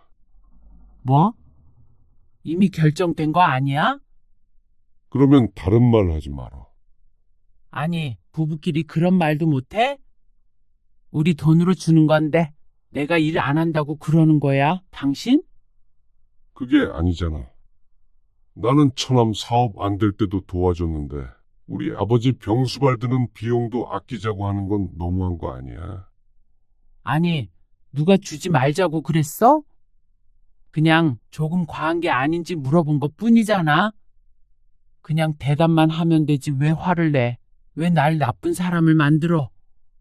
아버지 요양원 보내자고 했잖아. 그건 아버님 위해서라니까? 그래. 나중에 장모님 편찮으시면 당신 그 소리 곧바로 나오나 보자. 조 씨의 말에 아내는 충격받은 표정을 지었습니다. 어떻게 그런 말을 할 수 있나 하는 얼굴이었죠. 요양원이 그 정도의 충격을 받을 일이라면 조 씨에게도 그러면 안 됐습니다. 결국 아버지가 살던 집을 처분하고 조 씨의 동생이 아버지를 모시고 갔습니다. 그리고 집을 판 돈은 동생이 관리하면서 아버지 병원비와 생활비로 쓰기로 했죠. 그러자 아내는 그것마저도 불만인 것 같았습니다. 이런 말 하면 당신이 또 이상하게 생각할 거 아는데. 그러면 나중에 아버님 돌아가셔도 우리는 물려받을 게 없는 거네. 뭐? 그렇잖아. 얼마를 어떻게 쓰는 건지도 모르고. 물론 앞으로 오랫동안 아버님 모시게 된다면 모르지만 금방 돌아가시게 된다면. 그만해. 아내의 말이 현실적일지는 몰라도 조 씨가 듣기에 기분 좋은 말은 아니었습니다. 그것도 아내가 아버지 모시는 것에 반대한 상황에서는 말이죠. 조 씨가 처가에도 해준 게 없다면 서운할 문제는 아니었습니다. 배우자의 부모를 모시고 산다는 게 단순한 일이 아니었으니 말이죠. 하지만 조 씨는 같이 살지 않았다 뿐이지 아내와 살면서 평생 처가에 헌신했습니다. 금전적인 부분은 말할 것도 없었고 말이죠. 그런데 금방 돌아가실게 돈 때문에 걱정된다는 아내가 그럼에도 불구하고 잠깐도 모시고 살 수 없다고 한 것이 화가 났습니다. 명절을 제외하고는 조 씨의 부모에게 잘하려는 노력은 한 적도 없었던 아내였으니 더욱더 그랬습니다. 장남 남편 대신에 시동생이 모시고 산다고 하면 고마워해야 할 텐데 시동생이 돈을 다 가져갈까봐 전전긍긍 하는 것 같아서 어쩐지 정이 떨어지는 것 같았습니다. 거봐. 당신이 뭐라고 할 줄 알았어. 근데 아닌 건 아닌 거잖아. 반대로 우리 부모님 문제였어도 당신도 똑같은 말 하지 않았을까? 물론 아내가 무슨 말을 하는지 알고 있었습니다. 하지만 부모를 떠맡기는 주제의 돈은 공동으로 관리하자고 할 수도 없는 노릇이었고 나눠 갖자고 할 수도 없었습니다. 양심이 있다면 말이죠. 불만이 있으면 아버지 우리가 모시고 오면 돼. 그러자 아내는 입을 다물었습니다. 친정에 관련된 일이라면 뭐든 발벗고 나서는 아내가 시집 문제라면 선이 확실했습니다. 알고는 있었지만 이번 일로 더욱 확실히 아내에 대해서 알게 되었습니다. 다행히 아버지는 동생의 집에서 적응을 잘했습니다. 건강이 더 나아진 것 같다는 연락도 받았습니다. 아버지가 둘째 조카의 대학 등록금을 내줬다는 말을 듣고 아내는 또 입을 삐죽거렸습니다. 하지만 조 씨가 화냈던 일을 기억하기에 따지지는 않았죠. 하지만 조 씨는 다시금 아내에게 실망할 수밖에 없었습니다. 아버지 문제가 일단락되고 몇 달이 지났을 때였습니다. 아내가 저녁 식사 자리에서 조심스럽게 말을 꺼냈습니다.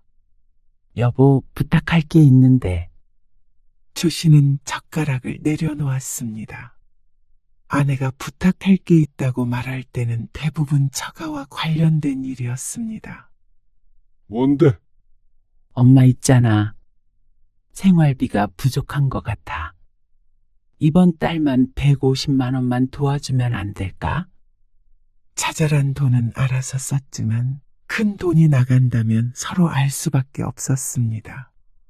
그러니까 아내는 미리 조 씨의 허락을 구할 수밖에 없었는데 부탁이라기보다는 통보에 가까웠습니다. 당연히 들어줄 거라고 생각하고 묻는 것이니 말이죠.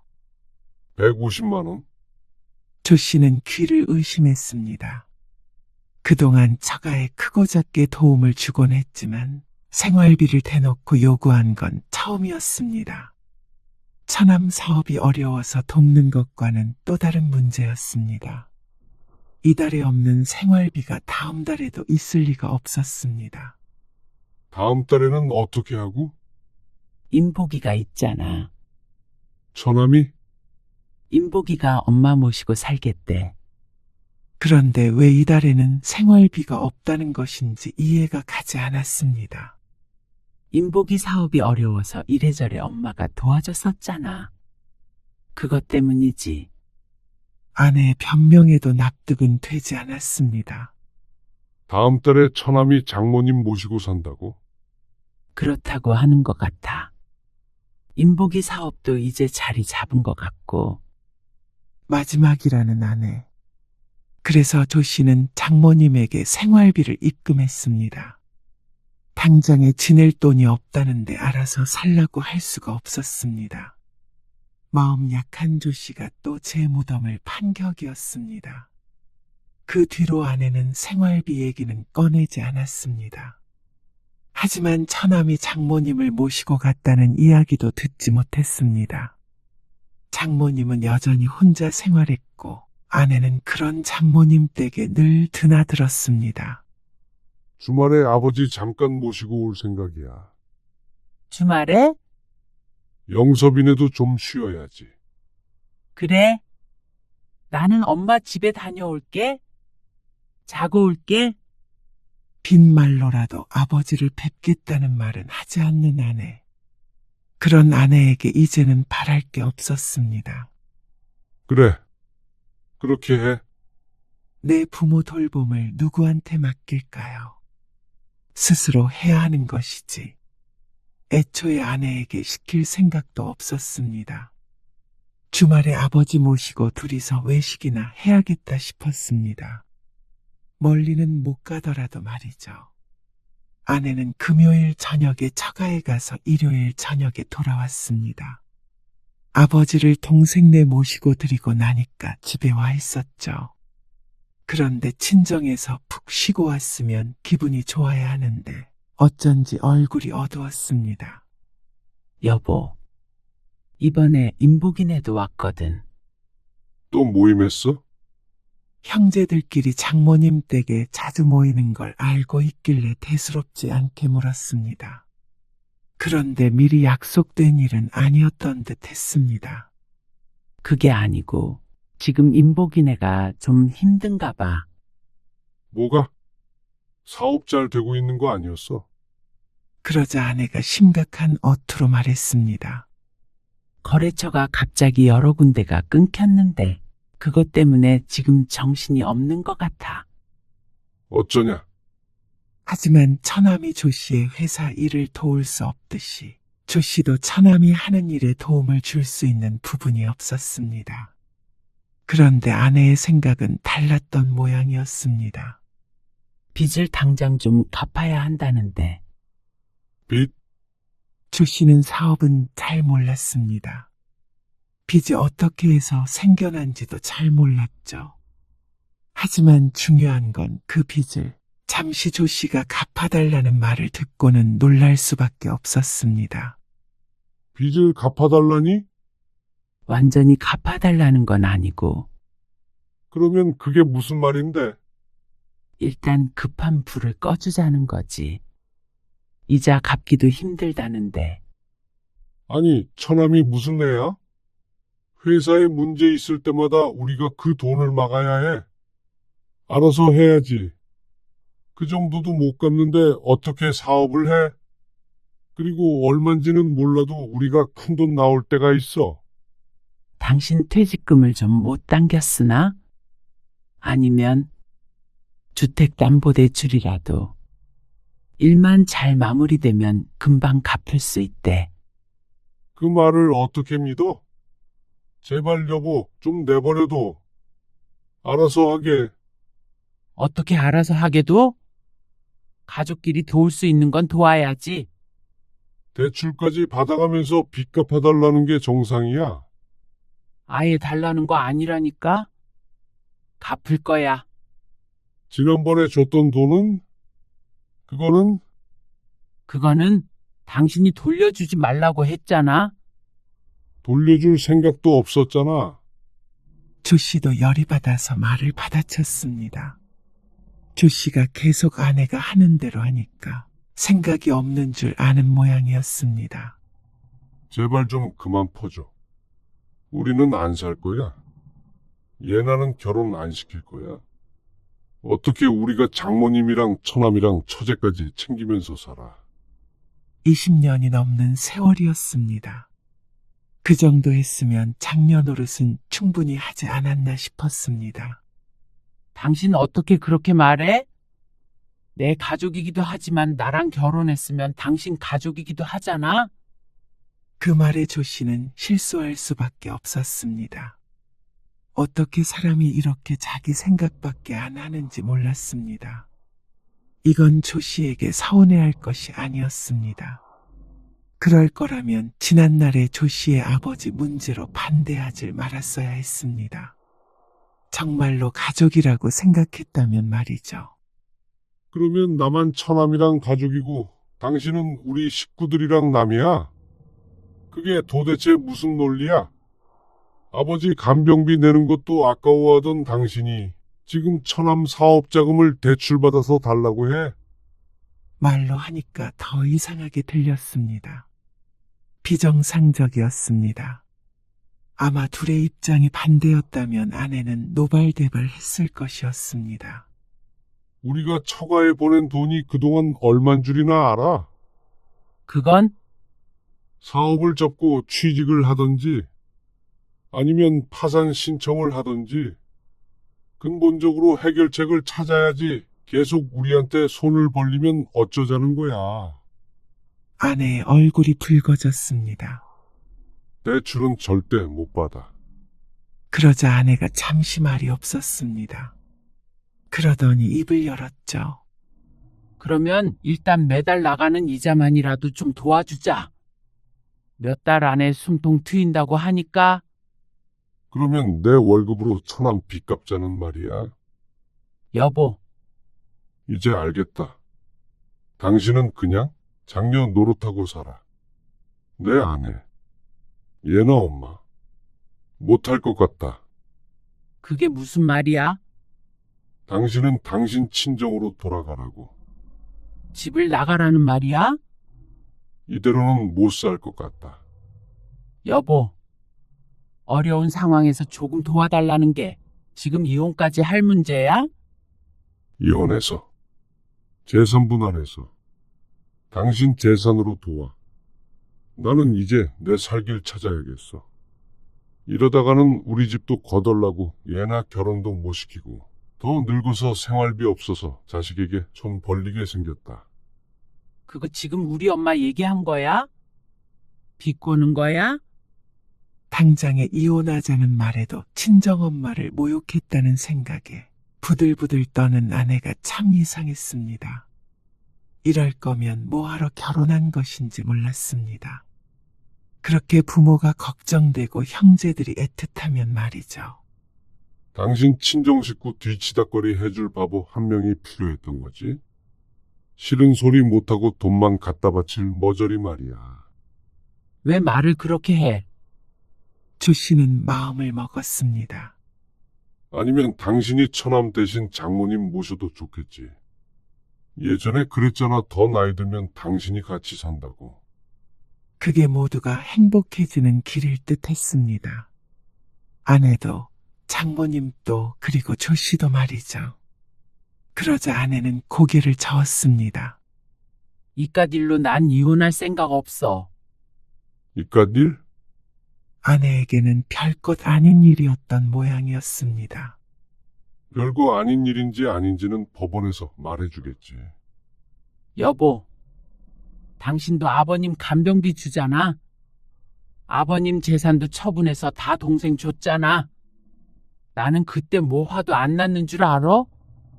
남들이 들으면 당신 욕할 거야. 남들이 날 욕한다고. 그래? 아무리 부모를 모시는 자식이지만 조금 더 챙겨주는 게 아니라 모든 재산을 주는 거잖아. 장남한테 더 주는 집은 봤어도 차남한테 다 주는 건 처음 봤어. 그러면 우리가 아버지 모시면 되겠네. 그러고 집 한 돈 달라고 그러면 돼? 모실 수 있어? 그러자 아내는 또 대답이 없었습니다. 대답이 없어도 대답을 들은 것이나 마찬가지였습니다. 조 씨는 말을 하면서도 점점 마음을 굳혔습니다. 아버지에게도 죄송스러웠고 동생이나 다른 형제에게도 미안했습니다. 그동안 부모 형제들에 대한 책임감 없이 너무 내 가정만 돌보면서 산 것 같았습니다. 어쩔 수 없었다는 말도 결국 핑계일 뿐이었습니다. 똑같은 조건에도 아내는 살뜰하게도 처가를 챙겼으니 말이죠. 그리고 일주일 내내 조 씨와 아내는 서로 대화가 없었습니다. 아내도 나름 화가 났다는 표시인 듯 했습니다. 그리고 조 씨가 말이 없자 이혼하자는 말이 빈말인 줄 알았던 모양이었습니다. 주말에 조 씨는 짐을 쌌습니다. 당장 필요한 옷가지와 세면도구를 가방에 넣었죠. 집을 나서려고 하자 아내가 뒤따라오며 말했습니다. 어디 가려고 그래? 여보, 일단 나가서 지낼게. 이렇게 같이 지내는 건 의미가 없을 것 같다. 서로 생각 정리하자. 나는 정리할 생각 없어. 나가지 마. 나가면 나 당신 용서 안 해. 조 씨가 그런 아내를 바라보았습니다. 얘기 좀 해. 조 씨는 현관문을 열고 나서며 한마디를 남겼습니다. 변호사 통해서 연락할게. 조 씨를 부르는 아내의 목소리가 들렸지만 무시했습니다. 조 씨는 우선 회사 근처 원룸을 얻었습니다. 좁았지만 오히려 마음이 편했습니다. 20몇 년 만에 혼자가 된 것이었습니다. 첫날 밤, 좁은 침대에 누워 천장을 바라보았습니다. 적막했습니다. 하지만 머릿속이 복잡해서 외롭다는 생각은 들지 않았습니다. 그날 이후 아내에게서 연락이 쏟아졌습니다. 문자와 전화가 하루에도 수십 번씩 왔습니다. 그리고 그 사이에 조 씨는 변호사를 만났습니다. 여보, 집으로 돌아와. 인복이 사업 문제는 없던 일로 할게. 알아서 하라고 할게. 그러면 되잖아. 그런다고 다 해결되는 것이 아니었습니다. 처남의 문제는 수많은 문제 중에 하나였으니 말이죠. 근본적으로 해결해야 할 것은 아내의 생각이었습니다. 하지만 근 30년간 같이 살아온 조 씨가 잘 알았습니다. 그러면 내가 장모님이나 처남이랑 멀리 떨어진 곳으로 이사가서 살자고 하면 살 수 있어? 어떻게 그래? 당신 회사도 있고 그런데 살 수 있냐고. 지금 연을 끊으라는 말이야? 그게 말이 돼? 당신은 왜 이렇게 우리 가족들을 싫어하는 거야? 결국 이것이었습니다. 아내에게 1순위 가족은 조 씨가 아니었습니다. 남의 집 장남은 빼오는 것이 아니라는 소리는 들은 적이 있었지만 그게 장녀에게도 해당되는 말인 줄은 처음 알았습니다. 사람에 따라 다른 것이겠지만 그런 의미에선 조 씨가 유별난 사람을 아내로 맞은 것이었죠. 길게 끌지 말고 이혼하자. 당신도 당신 원하는 대로 장모님 모시고 살아. 그러고서 전화를 끊었습니다. 바뀌지 않았습니다. 조 씨가 집을 나왔는데도 불구하고 아내는 여전했죠. 그래서 조 씨는 이혼을 진행했습니다. 아내에게 이혼장을 보냈고 받아들여지지 않자 이혼 소송을 했습니다. 그때쯤 되자 아내도 이게 장난이 아니라는 사실을 깨달은 것 같았습니다. 여보, 내가 미안해. 자기 가족을 사랑한 것을 가지고 사과받는 것이 무슨 의미가 있을까 싶었습니다. 그저 조 씨가 그 가족까지 품을 수 있는 그릇이 안 됐던 것 뿐이었습니다. 앞으로도 나는 처가 식구들을 우선하지 못해. 바뀌는 게 없다고. 그래도 이혼하기가 싫어? 그러자 아내는 말없이 고민하는 듯 보였습니다. 아내도 이 문제로 평생을 싸우는 것에 지쳤는지도 몰랐습니다. 그러면 재산 분할은 어떻게 되는 건데? 그래서 차라리 돈을 받고 친정으로 돌아갈 생각이 들었는지도 몰랐습니다. 결국 조 씨와 아내는 이혼 도장을 찍었습니다. 길고 길었던 결혼 생활이 끝이 났죠. 같이 살던 아파트는 처분했고 조 씨는 분할받은 재산으로 작은 빌라를 구했습니다. 방이 2개 있어서 아버지를 모시기에 충분했습니다. 물론 종일 아버지를 돌볼 처지는 아니기에 형제들과 함께 모시게 되겠지만 말이죠. 하지만 아내 눈치를 보느라 생각조차 못했던 일을 이제야 할 수 있게 되었습니다. 조 씨는 동생 집에서 아버지를 모셔왔습니다. 다음번에는 내가 모시고 갈게, 오빠. 형제들 사이에 이견은 없었습니다. 언젠가는 요양원에 모시게 될지도 모르겠지만 그래도 하는 데까지는 힘을 합쳐서 해보자는 생각이었습니다. 아버지는 생각보다 건강했고 모시기에 힘들지 않았습니다. 대부분 시간을 집에서 라디오를 듣거나 텔레비전을 보는데 썼기 때문이었습니다. 돈 때문에 문제가 생길 거라고 말했던 아내의 예상은 틀렸습니다. 아버지 집을 처분한 돈은 거의 그대로 있었고 생활비로 사용한 내역을 공유했습니다. 그런 동생에게 오히려 다른 형제들이 더 챙겨줘야 한다고 주장하기도 했죠. 그리고 어느 날 아내에게서 연락이 왔습니다. 다들 잘 지내시지? 잘 지내. 인복이는 사업은 접기로 했어. 빚이 좀 있는데 내가 일부 갚았고 나머지는 일해서 갚는다고 했고. 그래. 결국에는 그렇게 됐구나 싶었습니다. 이제는 아내가 어떤 결정을 하더라도 조 씨와는 상관없는 일이었죠. 나 후회하고 있어. 아내의 갑작스러운 말에 조 씨는 할 말을 잃었습니다. 이제 와서 그런 말 해도 나는 지금이 좋아. 나도 일자리 구했어. 엄마 집은 팔아서 얼마라도 건지기로 했고. 지금은 나랑 같이 살아. 잘 됐네. 차남 사업 때문에 대출을 받았던 집을 처분한 모양이었습니다. 차라리 그게 모두에게 잘된 일이라고 생각했습니다. 처음부터 다시 시작하는 격이 되겠지만 계속해서 마이너스 되는 것보다는 나은 것 같았습니다.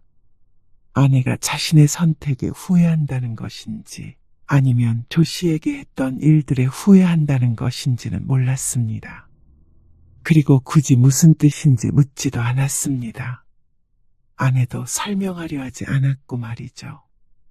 그렇게 싱거운 대화는 끝이 났고 전화는 끊어졌습니다. 조 씨는 휴대폰을 한참 내려다보았습니다. 남은 인생은 나를 위해 살아가기로 했습니다. 아내를 위해서도 아니고 처가를 위해서도 아니고 오직 나 자신과 내가 진정으로 지켜야 할 것들을 위해 살기로 했습니다. 딸이 있기에 아내와의 인연이 이게 마지막은 아니겠지만 더 이상 부부 사이로 만날 일은 없을 것이었습니다. 아버지, 다리 주물러 드려요? 됐어. 다리 안 아파? 조 씨는 아버지 옆에 앉았습니다. 늦은 나이에 이혼남이 된 아들을 보고 속상해 하실지는 모르겠지만 아들인 조 씨는 마음이 편안했습니다. 늘 가슴을 무겁게 짓누르던 것이 사라진 기분이었습니다. 후회는 없었습니다.